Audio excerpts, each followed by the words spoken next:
जोधपुर से खबर आपको बताते हैं। यहां पर गजेंद्र सिंह शेखावत की प्रेस कॉन्फ्रेंस हुई, जिसमें गजेंद्र सिंह शेखावत ने कांग्रेस पर बड़ा हमला बोला है। उन्होंने कहा है कि प्रदेश को कांग्रेस ने रेप कैपिटल बना दिया था। 90 दिनों में बीजेपी ने हर घोषणा को पूरा किया। दूसरे चरण के प्रचार का शोर आज थम जाएगा। सनातन संस्कृति के सम्मान के लिए रण में बीजेपी है और भारत विकसित होने की दिशा में अग्रसर है। आगे उन्होंने कहा कि कांग्रेस ने मुस्लिम को वोट बैंक के लिए इस्तेमाल किया।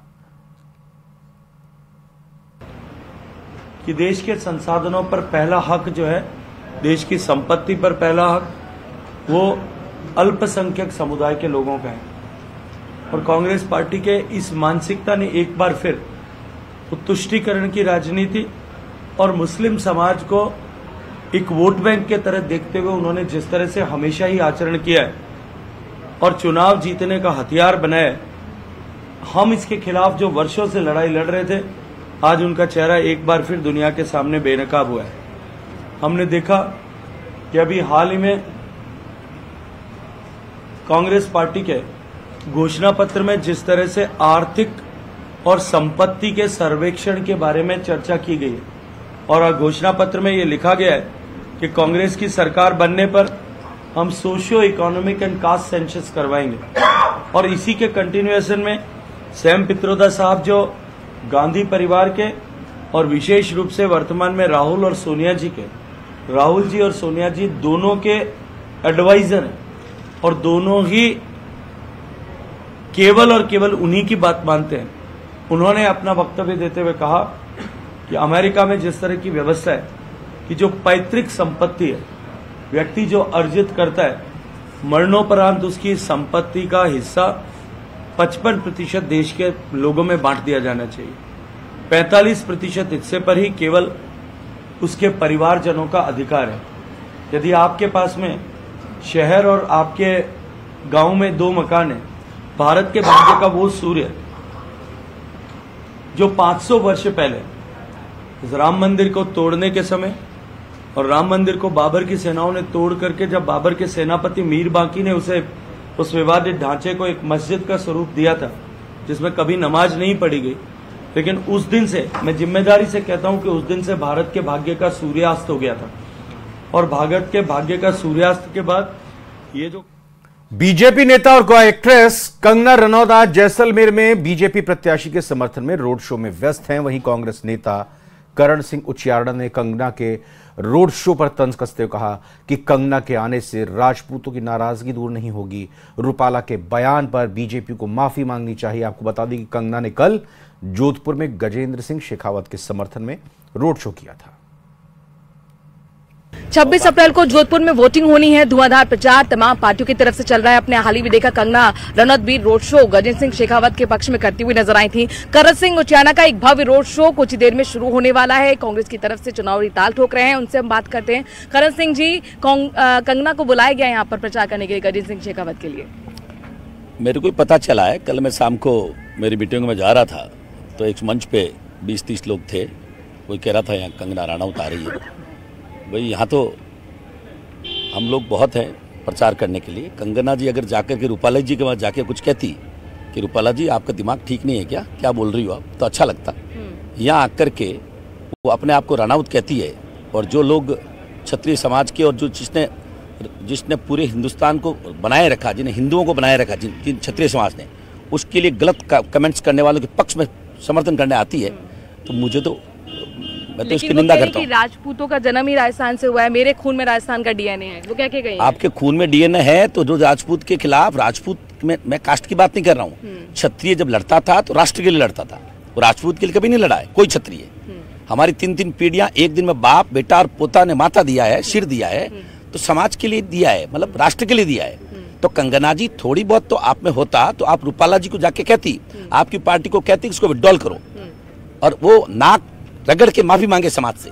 और आज ये अलग बात है कि जातिवादी समाज है, हर कोई आदमी जात में उलझा हुआ है, पर किसी छत्राणी ने कुंड में कूद के अपनी जान दी है तो राजपूत के लिए नहीं दी, उसने राष्ट्र के लिए दी थी। और उसके लिए अपशब्द बोलना, ये कंगना को, वो उसको रूपाला जी को अच्छा नहीं लगता और उसके पक्ष में आप समर्थन करने आई हो, फिर अपने आप को कहती हो मैं राजपूत हूँ, राजस्थान की हूँ, यहाँ क्या न्याय कर रही हो? जाके उसको बोला ना कुछ।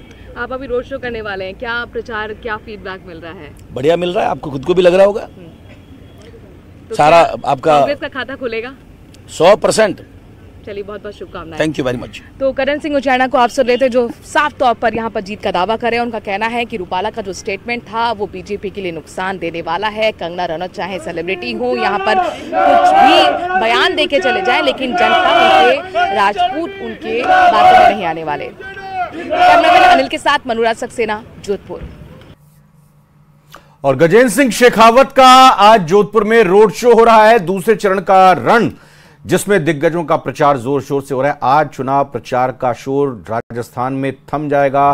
2 चरण में मतदान, राजस्थान में चुनाव आयोग की तरफ से प्रोग्राम रखा गया, जिसमें पहले चरण की 12 सीटों पर चुनाव हो चुका है। दूसरे दौर के लिए 13 सीटों पर आज चुनाव प्रचार का शोर थम जाएगा। लाइव तस्वीर इस वक्त आप देख रहे हैं, घर घर इस रोड शो में निकलते हुए जो स्थानीय लोग हैं उनका आशीर्वाद लेते हुए, उनका अभिवादन करते हुए, उनको ये कहते हुए कि मुझ पर भरोसा रखें, विश्वास रखें, अपने लिए, पार्टी के लिए वोट मांगते हुए गजेंद्र सिंह शेखावत देखे जा सकते हैं। जोधपुर से लाइव तस्वीरें आप देख सकते हैं। कल ही रोड शो किया गया था कंगना रनौत की तरफ से गजेंद्र सिंह शेखावत के समर्थन में। जोधपुर में ही ये रोड शो था। इसके अलावा अब जोधपुर में रोड शो के लिए निकले हैं प्रचार के आखिरी दिन गजेंद्र सिंह शेखावत, और भीड़ यहाँ पर कार्यकर्ताओं की, स्थानीय लोगों की देखने को मिल सकती है। बीजेपी के झंडे जाहिर तौर पर ये लोगों से अपील करते हुए, लोगों से गुजारिश करते हुए, लोगों से मांग करते हुए कि आगामी 26 तारीख को बीजेपी को वोट दे। तो हर कोई अपने अपने तरीके से वोट मांगने में जुटा हुआ है, अपने लिए, अपनी पार्टी के लिए।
में जिस तरीके का जन सैलाब यहाँ उमड़ा है, उसको देखते हुए निश्चित तौर पर यह कहा जा सकता है कि भारतीय जनता पार्टी को लेकर के, विशेषकर जोधपुर में और केंद्रीय जल शक्ति मंत्री गजेंद्र सिंह को लेकर के जबरदस्त क्रेज है। एक लंबा काफिला भारतीय जनता पार्टी के झंडों के साथ में लोग यहाँ यादगार पल को सहेजने के लिए शामिल हुए हैं। किस तरीके से देखते हैं, इसके लिए बात करते हैं। क्या कहेंगे आज की? निश्चित तौर पे गजू बना एक बार फिर से मोदी 700 पार, अब की बार 400 पार। क्या कुछ खूबी नजर आती है इसमें? उम्मीद पूरी है, 200%। उम्मीद पूरी है, हमें 200% खूबी नजर आती है। देखिए, लोगों के अलग अलग नजरिए हैं। महेंद्र, क्या कहेंगे आप? बहुत ही जोरदार। और कोटा में भी प्रचार का आज अंतिम दिन है। 26 अप्रैल को यहां पर मतदान होगा। कोटा में गन्ने की दुकान पर न्यूज 18 संवाददाता अनुराग सक्सेना ने वोटर्स से बात की और उनके मुद्दे जानने की कोशिश की। जब आप कोटा जाएंगे तो आपको बहुत यूनिक चीज मिलेगी। पूरे राजस्थान में सिर्फ कोटा में ही ऐसा होता है कि थर्ड जेंडर यहाँ पर गन्ने की दुकान लगाता है, जूस बेचता है। और आप देख सकते हैं यहाँ पर तमाम लोग जो हैं वो, गर्मी का सीजन है तो जाहिर तौर पर गन्ने का जूस पीकर थोड़े से राहत महसूस कर रहे हैं। लोगों से भी चर्चा करते हैं। हालांकि जो थर्ड जेंडर है, मैं अपने दर्शकों को बता दूं कि इन्होंने हमसे अपील की थी कि वो हमें दिखाए ना, तो जाहिर तौर पर बहुत कैमरा उधर नहीं जा रहा है, लेकिन उनकी जो कुछ समस्याएं हैं, शिकायतें हैं, जो मांग है, वो न्यूज 18 अपने दर्शकों के सामने और प्रशासन के सामने रखना चाहते हैं। लोगों का कहना है कि रोजगार के लिए कुछ और काम करना चाहिए, क्योंकि अब हम भी वोट देने के अधिकारी हो चुके हैं, हमको अधिकार मिल चुका है, तो हमारे लिए भी रोजगार के नए आयाम सरकार को खोलने चाहिए। चलिए कुछ लोग उनसे हम चर्चा करने की कोशिश करते हैं। क्या लग रहा है माहौल? बहुत अच्छा। किसने विकास किया यहाँ पर? धारीवाल जी ने। धारीवाल जी ने। तो माहौल किसका लग रहा है? माहौल तो देखो, मेरी बात सुनो, अभी तो दोनों का ही लग रहा है, लेकिन मेरे हिसाब से तो बीजेपी आनी चाहिए। हम तो देखो बीजेपी का करते हैं। अच्छा, बीजेपी से दिलचस्प फैक्ट ये भी है कि 1999 से ये देखा गया है कि जो लोकसभा अध्यक्ष बन जाता है वो दोबारा चुनकर संसद में नहीं जा पाता, तो ये परंपरा टूटेगी या फिर नहीं, क्या लग रहा है? इसका तो मैं कह नहीं सकता। देखो हाँ। आगे क्या माहौल है क्या नहीं है इसका मैं कह नहीं सकता, लेकिन जिस तरीके से जो माहौल चल रहा है बीजेपी का, तो अच्छा, मोदी जी ने भी अच्छा काम किया है। माहौल तो बीजेपी का ये क्या माहौल रहेगा? डेवलपमेंट हुआ है? हाँ, डेवलपमेंट हुआ। देखो ना, आप देखो ना, पूरा कोटा चेंज हो चुका। अभी दिखा है पूरा। तो लोग तो कह रहे हैं ये काम तो शांति धारीवाल ने करा है, कांग्रेस ने किया है। और सब तो बजट तो वहीं से आया ना। अच्छा। केंद्र से आया ना, वैसे ही थोड़ी आ जाएगा। अच्छा। आपको क्या लग रहा है, काम हुआ है यहाँ पर, विकास हुआ है? विकास हुआ है ना। किसके पक्ष में माहौल लग रहा है? प्रहलाद गुंजल के पक्ष में। प्रहलाद गुंजल ये तो कह रहे हैं कि बीजेपी। सब अपने अपनी पार्टी कहते हैं। हाँ। लेकिन मैं ऑलरेडी बीजेपी का हूँ। अच्छा। लेकिन प्रहलाद गुंजल का माहौल लग रहा है। अच्छा, क्योंकि धारीवाल के पक्ष में उधर है। हाँ। नहीं तो धारीवाल और बिरला जी एक ही थाली के चट्टो पट्टू है। अच्छा। हाँ। काफी राजनीति का खबर आप रखते हैं, जानकारी है? हाँ, जानकारी है ना। चलिए, ये कह रहे कि हूँ तो मैं बीजेपी समर्थक, लेकिन यहाँ पर काम जो दिखता है वो शांति धारीवाल का दिखता है और इसीलिए पक्ष जो है वो प्रहलाद गुंजल का है। आप बताइए। ये बीजेपी का लगता है। बीजेपी का लग रहा है। मोदी जी को। मोदी जी। अच्छा, लेकिन यहाँ पर दिलचस्प ये भी है कि 1999 में जो लोकसभा का ये परंपरा चल रही कि लोकसभा का अध्यक्ष जो बना है वो दोबारा संसद में जा नहीं पाया है। नहीं, ये तो देखो, ये परंपरा टूटेगी इस बार। टूटेगी। अच्छा। हाँ। आप बताइए, क्या माहौल लग रहा है? माहौल लग रहा है कांग्रेस? बीजेपी का मोदी जी का लग रहा है। मोदी जी की मैं ऑल रैप लगा रहा हूँ, मैं खुद ही होर्डिंग लगा रहा हूँ। भीलवाड़ा, जोधपुर, बीकानेर, अजमेर, चित्तौड़, अहमदाबाद। अच्छा। खुद लगा के आया हूँ। मोदी जी की चर्चा चल रही है जब सब जगह। अच्छा, होर्डिंग लगाते हैं आप? जी। तो लोगों के बीच में चर्चा क्या चल रही है? मोदी जी की चल रही है कि मोदी जी आना चाहिए। कांग्रेस कह रही बदलाव होगा? ऐसा कुछ भी नहीं है। ऐसा कुछ नहीं है? कुछ नहीं है। माहौल तो अच्छा है। बीजेपी या कांग्रेस कौन आ रहा है? हमारे हिसाब से तो बीजेपी आएगी। अच्छा। बीजेपी है, मोदी को लाना है वापस। लोग तो कह रहे हैं कि एयरपोर्ट में देरी हो गई थोड़ी सी, एयरपोर्ट बन जाना चाहिए था, और भी काम कहे थे वो पूरे नहीं हुए। नहीं, गारंटी दी है, होंगे काम भी। अच्छा, गारंटी।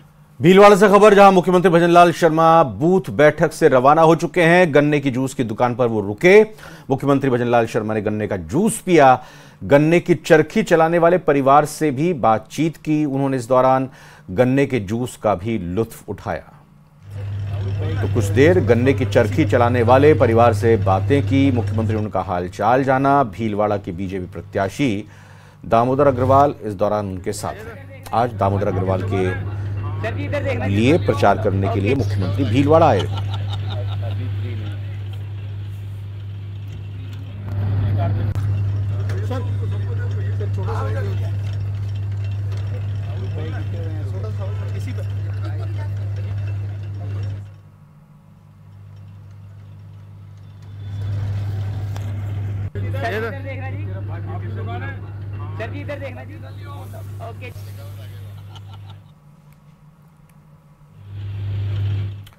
न्यूज 18 की खास पेशकश नेताजी के साथ दिन भर में आज हमारे साथ हैं चित्तौड़गढ़ सीट से बीजेपी प्रत्याशी और प्रदेशाध्यक्ष सीपी जोशी।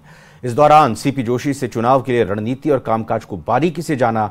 वहीं क्षेत्रीय जनता की नब्ज भी टटोली की आखिरकार 4 जून को जब जनादेश का पिटारा खुलेगा तो चित्तौड़गढ़ लोकसभा पर ऊंट किस करवट बैठेगा। तो चित्तौड़गढ़ से सांसद और भारतीय जनता पार्टी के प्रदेश अध्यक्ष सीपी जोशी की मौजूदगी इस वक्त मेरे साथ है। इनसे ये जानने का प्रयास करेंगे कि तीसरी बार जीत की हैट्रिक लगाने के लिए किन वादों और दावों के साथ जनता के बीच में जा रहे हैं जोशी जी।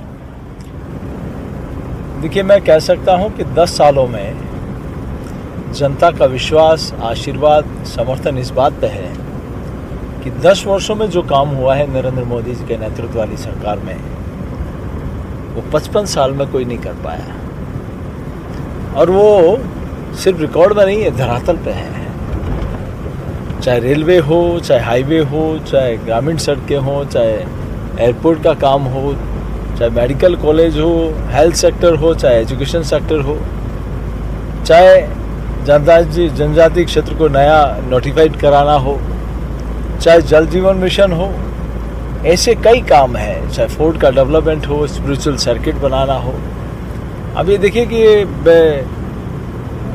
मैक्सिमम जो रेलवे लाइन पहले थी वो कहीं के अंग्रेजों के ज़मानों में बिछी हुई थी, और आज़ादी के बाद से लेकर अब तक जितना रेलवे में काम हुआ उससे ज़्यादा काम पिछले 10 सालों में मोदी जी के राज में हुआ। 4 लेन अटल जी के राज में बना तो 6 लेन मोदी जी के राज में बन रहा है। बाईपास, रिंग रोड, नया नेशनल हाईवे, क्या इतने सालों से नहीं हो सकते थे? क्या केंद्रीय विद्यालय, नवोदय विद्यालय, पासपोर्ट ऑफिस पहले नहीं खुल सकते थे? क्या मेडिकल कॉलेज पहले नहीं आ सकता था मोदी जी से पहले?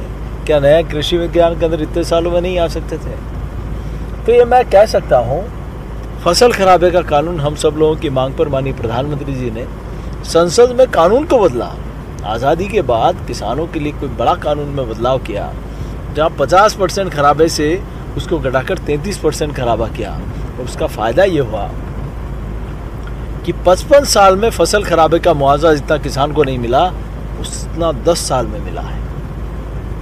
और मैं जब गांव में जाता हूँ, चौपाल में बातचीत करता हूँ, तो पूछता हूँ लोगों से कि 55 साल से ज़्यादा प्रधानमंत्री आवास बने नहीं बने 10 साल में, 55 साल से ज़्यादा शौचालय आपके बने नहीं बने, 55 साल से ज़्यादा बैंक के खाते खुले नहीं खुले, 55 साल से ज़्यादा आपके आयुष्मान कार्ड आए नहीं है, किसान सम्मान निधि आई। इस बीच बाड़मेर से बड़ी खबर आ रही है, यहां पर कृषि मंडी में भीषण आग लग गई है। मौके पर फायर ब्रिगेड की गाड़ियां पहुंची हुई हैं। कड़ी मशक्कत के बाद आग पर काबू पाया गया। एक्सक्लूसिव तस्वीरें, कैसे अव्यवस्था सी वहां पर हो गई है। जाहिर तौर पर आग लगने के बाद ये लोग आग बुझाने को वहां पहुंचे, अग्निशमन की गाड़ियां वहां पर आग बुझाने के लिए पहुंची हैं। आग से कृषि मंडी में सब्जी की दुकानें जल गई हैं। ये तस्वीरें बाड़मेर की आप देख रहे हैं, जहां पर कृषि मंडी में भीषण आग लग गई। आग लगने का कारण फिलहाल पता नहीं चल पाया। मौके पर फायर ब्रिगेड की गाड़ियां पहुंची हुई हैं। कड़ी मशक्कत के बाद आग पर काबू पाया गया। बड़ी संख्या में लोग चूंकि कृषि मंडी वहां पर मौजूद थे और इस वजह से आग बुझाने में उनकी तरफ से भी कोशिश की गई। हालांकि फायर ब्रिगेड की टीम की तरफ से कड़ी मशक्कत के बाद आग पर काबू पाया गया।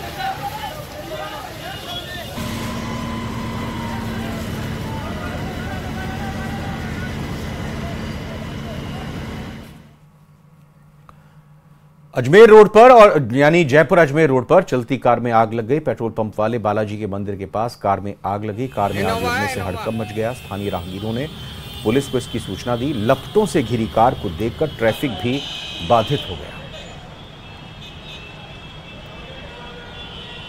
आग लगी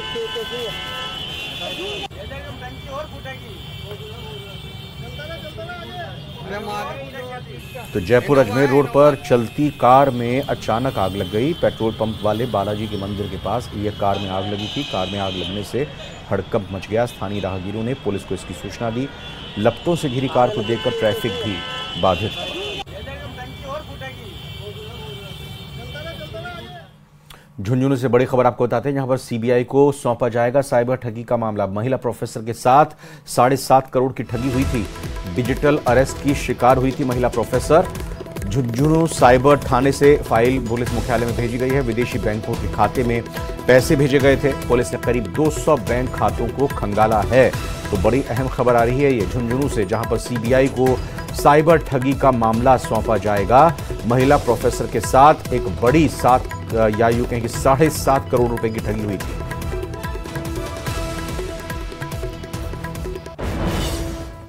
और इसी खबर के साथ अभी बुलेटिन में इतना ही। आप बने रहिए न्यूज़ 18 राजस्थान के साथ।